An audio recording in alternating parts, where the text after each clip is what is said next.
Hello दोस्तों, आप सभी का हमारे यूट्यूब चैनल पर स्वागत है। आज हम संत एंड संप्रदाय के बारे में चर्चा करेंगे। चलो देखते हैं पहला कौन सा संत है। पहला संत है धन्ना जी। राजस्थान में धार्मिक आंदोलन का श्रीगणेश करने वाले श्रेय किसको जाता है? धन्ना जी को। राजस्थान में सर्वप्रथम धार्मिक आंदोलन का प्रारंभ करने वाला कौन सा संत है? ये धन्ना जी है। धन्ना जी का जन्म टोंक जिले में दुवन गांव में 1415 में जाट परिवार में हुआ था। बाल्यकाल से ही उनकी प्रवृत्ति धार्मिक थी। कालांतर में धन्ना काशी जाकर आचार्य रामानंद के शिष्य बन गए। गुरु रामानंद के प्रभाव से ही निगुण उपासक हो गए। गुरु रामानंद ने उन्हें घर पर रहकर ही भक्ति करने का आदेश दिया। इन्होंने अपने प्रेतक व्यावसायिक कृषि में रत रहते हुए आत्मशुद्धि का भी प्रयास किया। धन्ना जी गुरु भक्ति में बड़े निष्ठा रहते थे। इनका मत है कि गुरु भक्ति से परम पद की प्राप्ति हो सकती है। इन्होंने नाम स्मरण को ईश्वर प्राप्ति का प्रमुख साधन बताया है तथा औपचारिक और ब्रह्माडंबरों का विरोध भी किया है। अब है संत पीपा जी। खींची राजपूत पीपा गागरोन झालावाड़ के शासक थे। इनका जन्म 1425 में हुआ। माना जाता है कि कालोपरांत पीपा काशी जाकर रामानंद जी के शिष्य बन गए। धन्ना के समान ही इन्हें भी गृहस्थ जीवन में रहते हुए भक्ति का आदेश प्राप्त हुआ। पीपा के निवेदन पर आचार्य रामानंद अपने शिष्यों सहित द्वारका यात्रा पर जाते हुए गागरोन पधारी। तब पीपा जी राज्य त्याग कर छोटी रानी सीता सहित उनके संग हो गई, मतलब चले गई। राज्य को त्याग करके उनकी रानी सीता तथा संत पीपा जी इनके पश्चात घूमते हुए टोड़ा टोंक में आई, मतलब घूमते हुए टोंक जिले में आए और वहाँ के शासक सूरसेन को अपनी दौलत संतों में बांट देने पर अपना शिष्य बनाया। मतलब टोंक राज्य का शासक सूरसेन था तथा सूरसेन ने संत पीपाजी के प्रभाव में आकर अपने जो भी पूरी संपत्ति थी उन पूरी संपत्ति को संत एवं साधु में बांट दिया।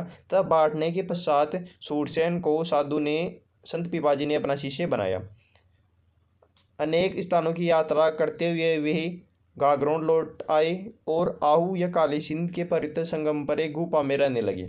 आहू नदी तथा काली सिंध नदी के संगम पर एक गुफा में रहने लगे। यहाँ इनका मंदिर, निवास स्थान और गुफा प्रसिद्ध है। बाड़मेर जिले के समदड़ी गांव में पीपाजी की भव्य मंदिर है।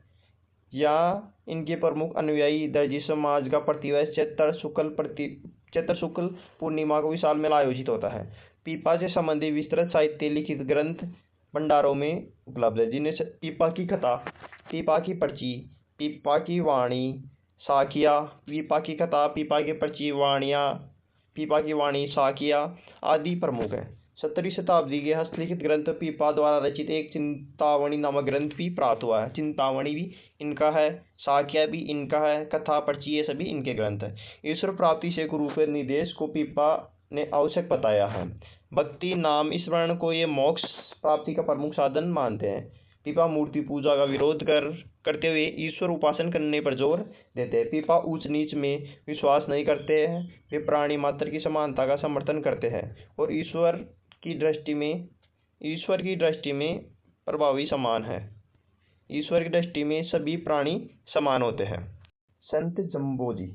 बिश्नोई संप्रदाय के पर्वत जम्बोजी का जन्म 1451 में भाद्रपद कृष्ण अष्टमी को पीपासन नागौर के पवार वंशीय राजपूत लोहड़जी तथा आशा देवी के गर्भ हुआ। 1483 में माता पिता के देहांत पश्चात ग्रह त्याग कर समराथल बीकानेर में रहते हुए सत्संग तथा हरित चर्चा में अपना समय व्यतीत करने लगे। 1485 में इसी स्थान पर इन्होंने बिश्नोई संप्रदाय का प्रवर्तक किया। इनके जीवन एवं विचारों पर आचरण करने वाले बिश्नोई कहलाए। इन्होंने अपने अनुयायियों को 29 सिद्धांतों का पालन करने का आदेश दिया। जीव कल्याण, वृक्षों की रक्षा, प्राणोत्संग करना संप्रदाय का इतिहास रहा है। पर्यावरण प्रति लगाव के कारण जम्बोजी को पर्यावरण वैज्ञानिक भी कहा जाता है। जम्बोजी द्वारा रचित कुछ ग्रंथ जंब संहिता, जंब सागर शब्दावली, बिश्नोई धर्म प्रकाश, जंब सागर आदि हैं। 1536 में लालासर में इन्होंने अपने नश्वर शरीर त्याग दिया तथा तालवा गांव के निकट इन्होंने समाधि स्थान बनाया गया है। यहाँ स्थान मुकाम कहलाता है। जहाँ पर ये अपना शरीर त्यागा था ना, वह स्थान मुकाम कहलाता है। वर्ष में 2 बार फाल्गुन तथा अश्विन अमावस्या को यहाँ मेला लगता है जसनाथ जी का। जसनाथ जी संप्रदाय के पर्वत जसनाथी का जन्म 1482 कत्यासर में हुआ था। 1482 में हुआ था।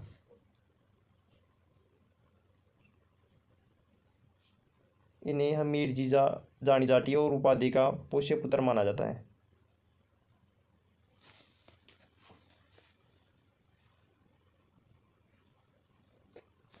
लोक विश्वास के अनुसार इन्होंने गोरखमाले बीकानेर में 12 वर्ष तक कठोर तपस्या करते हुए सभी को जीवों पर दया करने का संदेश भी दिया।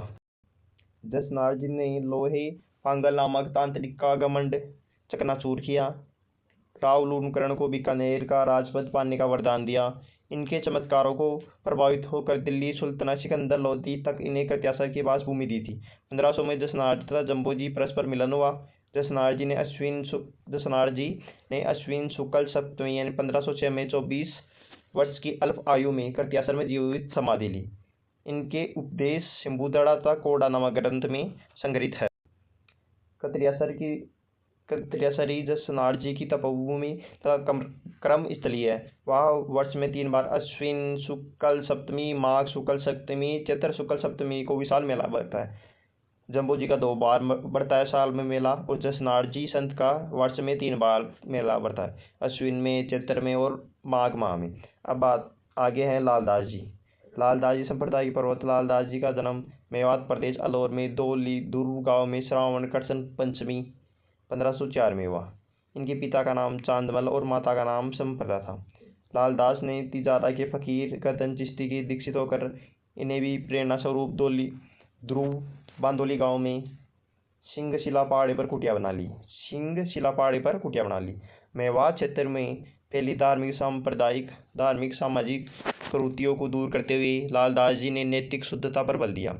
संत संप्रदाय ने हिंदू और मुस्लिम दोनों धर्मों की इच्छाओं को अपनाने उपदेश दिए। इनका मानना है कि ईश्वर अल्लाह एक ही है। जो दूसरों को कष्ट पहुँचाता है वह स्वयं अपने जीवन को कष्टक हो जाता है। मेव मुसलमान लालदास जी को पीर मानते हैं। लालदास जी की चेतावनियाँ इनका मुख्य काव्य ग्रंथ है। नंगला में 1648 में 108 वर्ष की आयु में इनका निधन हुआ। इनकी समाधि शेरपुर में है, जहाँ पर अश्विन माह की एकादशमी तथा माघ पूर्णिमा को मेला बढ़ता है। ये जन्म स्थान 1504 नहीं है, यहाँ पर आप 1540 कर देना, क्योंकि तभी 108 एज होगी। 1648 इनका निधन मान रहे या समाधि मान रहे तो 1540 जन्म हुआ, तथा समाधि 1648 में हुई थी। तो 108 उम्र के एज के निधन हुआ था संत लालदास जी महाराज का। अब आगे है संत हरिदास। निरंजनी संप्रदाय के पर्वत संत हरिदास जी का जन्म डीडवाना तहसील कापेडौद गांव में 1455 में हुआ। इनका मूल नाम हरि सिंह साखला था। प्रारंभ में लूटमार करना था काम था इनका, लेकिन एक सन्यासी ने उपदेश से इन्होंने अपने जीवन बदल दिया। 1513 में इन्होंने बौद्ध ज्ञान प्राप्त किया और इनका नाम हरिदास रख लिया। इन्होंने निर्गुण भक्ति पर जोर दिया तथा कुरीतियों का विरोध किया। इन्होंने निरंजनी संप्रदाय प्रारंभ की। इस संप्रदाय में परमात्मा को अलख निरंजन, हरि निरंजन कहा जाता है। संत हरिदास जी के आध्यात्मिक विचारों मंत्रराज प्रकाश और हरिपुरुष की वाणी ग्रंथों में संकलित है। डीडवाना में 1543 में इनका देहांत हो गया। अब आगे है दादू दयाल। राजस्थान के कबीर दादू दयाल का जन्म अहमदाबाद गुजरात में फाल्गुन शुक्ल अष्टमी 1554 को माना गया है। वरदानंद नामक संत ने दीक्षा ग्रहण करके दादू 1568 में सांभर आकर रहने लगे तथा दुनिया का कार्य प्रारंभ किया। यहाँ से साधु ने उपदेश देना प्रारंभ कर दिया। 1575 में दादू अपने 25 शिष्यों के साथ आमेर चले गए, जहाँ अगले 14 वर्षों में इन्होंने निवास किया। वहीं पर 14 साल तक वही निवास किया। दादू 1585 में मुगल सम्राट अकबर से भेंट करते हुए फतेहपुर सीकरी की यात्रा की। दादू दयाल ढूंढाड़ तथा मारवाड़ राज्यों में यात्रा करते हुए उपदेश देते हुए 1602 में फुलेरा के समीपवर्ती ग्राम नारायणा में आ गई, और यही ज्येष्ठ शुक्ल अष्टमी 1603 में इन्होंने देह त्याग कर दिया। जन्म 1544 में और देह त्याग 1603 में। दादू के पार्थिव शरीर को इन्होंने निर्देशानुसार समीपस्थ बेराना की पहाड़ी के नीचे दादू खोल नामक स्थान पर रख दिया। दादूपंत इस स्थान को अत्यंत पवित्र मानते हैं।